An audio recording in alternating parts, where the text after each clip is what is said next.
The Smashing Machine, ou Coração de Lutador, de alguma maneira é a morte do The Rock e o surgimento de um novo Dwayne Johnson. Filmaço, filmaço. É sempre você, tudo sempre gira em torno de você, tudo!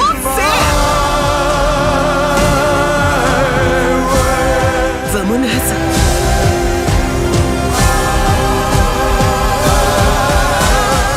Fala aí pessoal do Filodoxia, tudo tranquilo, tudo beleza? Eu sou o Thiago Iribarne e você está no Filodoxia para bate-papo, uma resenha com spoiler de Coração de Lutador, Smash Machine, simbora! E aqui você já sabe, eu já vou pedindo logo, antes que a performance tóxica acabe ainda mais com nossas vidas, deixa seu like maroto, se inscreva no canal, caso ainda não tenha se inscrito, se estiver assistindo essa prévia por qualquer outro lugar que não é o canal, passa lá pra prestigiar que ajuda muito, beleza? Então agora sim, bora começar! Ready? I think so. You think so? Come on, Mark, yes or no answer. Come on, are you ready? Yes. Marquito is back! Benny Safdie, o diretor roteirista aqui de Smash Machine, Coração de Lutador, que tem um paralelo com o documentário homônimo da HBO que eu fui ver depois que assisti ao filme e os dois se complementam, então já fica aqui a minha recomendação, a minha dica. E o diretor aqui, pra mim, é a estrela do filme. Ele dirige essa história, essa cinebiografia de um jeito muito hábil, consciente do gênero de luta, consciente do tipo de câmera, que tipo de câmera vai utilizar, câmera na mão, a movimentação, assim, a direção é o brilho aqui desse filme e vale a pena pela direção, reconstrução de época, cenografia, sabe, direção de arte. É um filme novententista, se é que esse termo existe, e assim, o início aqui no Brasil. É um filme que em termos de direção, roteiro, direção de arte é muito competente no que se propõe. Não acho que seja um 10 de 10, mas é um filme muito, muito bom sim. E quem brilha também, para além do diretor, é ele, Dwayne Johnson. Sim, Dwayne Johnson entrega uma performance muito boa, visceral, emotiva, carismática, gentil, com nuances. Ele entrega uma atuação à la Dave Bautista, assim, sabe? Nos seus melhores papéis, tipo, sei lá, em Blade Runner e tal. E assim, o Dwayne Johnson também é ajudado, editor, coloca aí na tela, por gentileza, pela questão da maquiagem, né, das próteses e tal, que é o Kazuhiro, salvo engano, que é, assim, um negócio absurdo, porque fazer uma prótese é uma coisa. Agora, fazer uma prótese num personagem que vai ter a cara amassada o filme inteiro e tal, o recorte de 3 anos, então, assim, todo o trabalho técnico do filme é muito bom, mas assim, para além de todas essas questões mais técnicas de, enfim, de floreios e tal, dá pra gente discutir algumas questões psicológicas, filosóficas, então já vamos chamar um... Momento filosófico.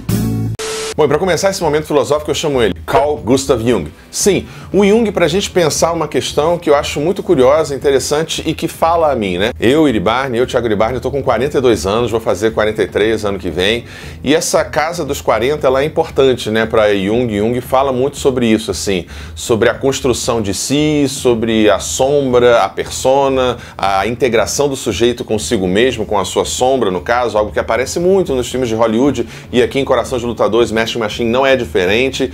E o Jung, ele traz uma noção interessante de que a vida começa aos 40. Aos 40 você para de performar para o outro, ou tende a parar de performar para o outro, tem mais consciência de si, do mundo e das coisas, vive mais para si, menos para as aparências. E aqui o nosso personagem, né, o Mark, ele tem um pouco isso, né, ele tem essa coisa da performance, de querer parecer, de querer ser, de querer atender uma demanda do olhar do outro de alguma maneira, né. E a gente pode chamar também para essa conversa Lacan, Jacques Lacan, com a sua noção de que o inconsciente é o outro. Então, de alguma maneira, atravessa ali o nosso personagem, o nosso herói, o Mark, essa ideia do outro. O outro como aquele que constitui o meu desejo, o outro como aquele que constitui os meus medos, demandas, o meu inconsciente, se é que se pode dizer assim. Juntando aqui Lacan com o próprio Jung, dá pra gente, de alguma forma, pensar e vislumbrar tudo que passava na cabeça desse jovem atleta, né, que se drogou, que roubou, né, que, enfim, usou atalhos. Ele usava 8 vezes testosterona acima, né, do que um ser humano normal, do que um homem normal, se injetava. Era um negócio bem complicado na época ali dos anos 90. Hoje em dia você já tem mais protocolos e tudo mais. Aliás, tem um bom mini doc aqui, né, do canal UFC Brasil aqui no YouTube, vou deixar o link aqui na descrição, que fala um pouco sobre isso, né, dá só uma olhada. No documentário Smash Machine, produzido pela HBO em 2002, nele o americano revelou o mecanismo sem volta que precipitou o fim de sua carreira. Como costumava injetar 8 vezes a quantidade normal de testosterona de um indivíduo adulto, mantendo seu corpo sempre no limite, Kerr passou a lidar com muitas contusões que o levaram ao Vicodin, um analgésico opioide altamente viciante. E aí, pra gente seguir nesse momento filosófico, eu queria chamar algumas ideias, alguns conceitos, e não necessariamente autores ou autoras. Eu queria chamar a ideia de destino manifesto. É muito importante na ideologia, na cultura americana, né? Essa noção, essa ideia que é presente, sei lá, em povos colonialistas, imperialistas como, sei lá, Israel, Estados Unidos, etc, né? A ideia de que eu tenho direito àquela terra, a ideia de que eu sou uma espécie de herdeiro de uma linhagem de heróis idílicos, né? Que pertencem, tem que pertencer a um certo Olimpo. E aqui o nosso personagem, o Mark, ele tem um pouco essa perspectiva de meritocracia, do destino manifesto americano, e o filme mostra um pouco isso na sua história como um todo, né? O filme inicia no final da década de 90 no Brasil e fica parecendo que foram os americanos que inventaram MMA, UFC e etc. Não, tem muita coisa que foi roubada, comprada, copyright, sei lá, né, do Brasil para os Estados Unidos. E isso tem um certo apagamento. Então o americano ele tem muito disso, né? Essa cultura da performance a qualquer custo. Ou você você não basta ser um lutador. Você tem que ser o melhor lutador. Não basta você ser um jogador de futebol, você tem que ser uma estrela, né, do futebol. Essa performance o tempo inteiro, essa ideia de potência, essa ideia de força, essa ideia de invencibilidade e tudo mais, eu acho que é uma coisa que dá pra gente pensar a partir do filme, o filme como uma espécie de manifesto sobre e crítico a essa cultura americana. Um outro autor que a gente pode chamar aqui é Byung-Chul Han. Sim, Byung-Chul Han para falar desse sujeito do desempenho, desse sujeito do cansaço, que ele é artífice de si mesmo no mau sentido, né? Pensando em redes sociais, aqui eu no YouTube, eu gravo, edito, faço divulgação. Tem um pouco isso também muito na cultura americana, né? O self-made man tem uma questão intrinsecamente tóxica, né? Intrinsecamente de autoviolação. Esse sujeito do cansaço, esse sujeito do desempenho, que tem que ser produtivo, etc., leva o sujeito a aplicar 8 vezes a dose de testosterona, mais do que o normal, a se drogar e tal, porque ele tem que manter, ele tem que ser. Isso é extremamente negativo. E aí tem um ponto central aqui do filme, né, em diálogo com Byung-Chul Han, que é um filme sobre aprender a perder. O filme começa no auge do nosso personagem e termina no declínio do nosso personagem. É sobre um sujeito que é invicto há 8, 10, 12, tá ganhando vários títulos e toma uma porrada. E tem que se ver como perdedor. E o filme até encerra num momento ruim, né? Ele faz o contrário um pouco. Tem crítica aqui no canal, né, do Homem com H, com o Ney Matogrosso, que no final do filme aparece, né, a história do Ney Matogrosso, o próprio aparece no final e tem uma integração um pouco melhor. Aqui, o personagem / o sujeito original da história aparece no filme e é falso, é ruim, é mal montado, é esquisito, é descolado. Não funciona tão bem quanto o Homem com H, assim, né? E nessa visão desse sujeito de desempenho, dessa toxicidade, etc., dá pra gente entender que não é assim. A vida é feita de falhas, de fracassos, de derrota, e o filme usa um pouco isso, né, com a metáfora do preenchimento das falhas com ouro, né, pra gente lembrar daquilo que nos constitui. Tem um nome na cultura japonesa, editor, se tiver, coloca aqui na tela, por favor, desse pensamento, desse conceito filosófico, né, da cultura japonesa, essa ideia de valorizar a imperfeição, valorizar a falha, se constituir no nocaute, se constituir no soco que foi tomado, na lona que foi beijada.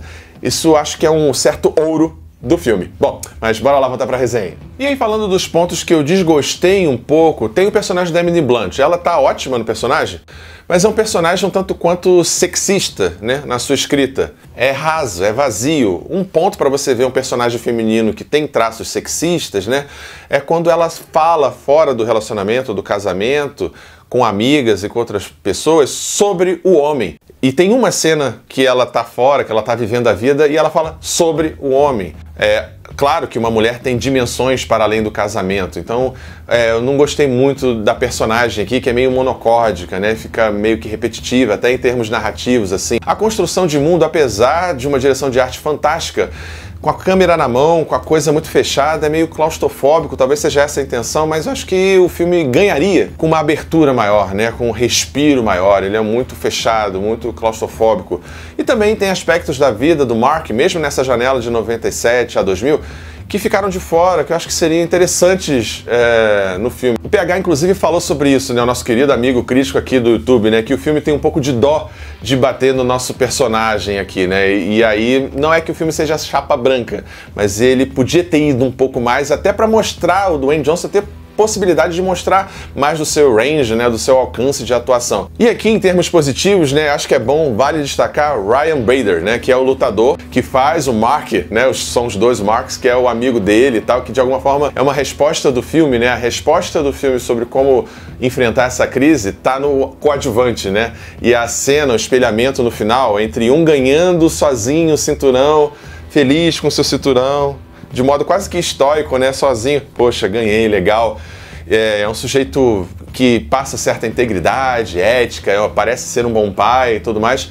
E ao mesmo tempo o filme vai lá pro personagem, nosso herói aqui, o Mark Kerr, que ele tá lá no vestiário rindo depois da derrota, não mais chorando, não mais recusando, não mais negando. Acho que o filme ganharia muito se terminasse ali, naquele riso, no vestiário, naquela satisfação na derrota, ou com a derrota. Bom, então por isso tudo, a minha nota para Coração de Lutadores Mesh Machine é nota 8. É um filme bom, é um filme competente, que entrega aquilo que promete e eventualmente subverte aquilo que promete, que vale sim a pena ser visto nos cinemas. É isso, pessoal. Espero que você tenha gostado desse bate-papo. Não esquece de deixar seu like, se inscrever no canal caso ainda não tenha se inscrito e até a próxima, pessoal. Tchau, tchau. Valeu! Ajude o Filodoxia a continuar crescendo. Essa é a nossa chave Pix. Considere o clube de membros e muito obrigado por apoiar o canal. Sem você, ele não seria possível. Muito obrigado sempre.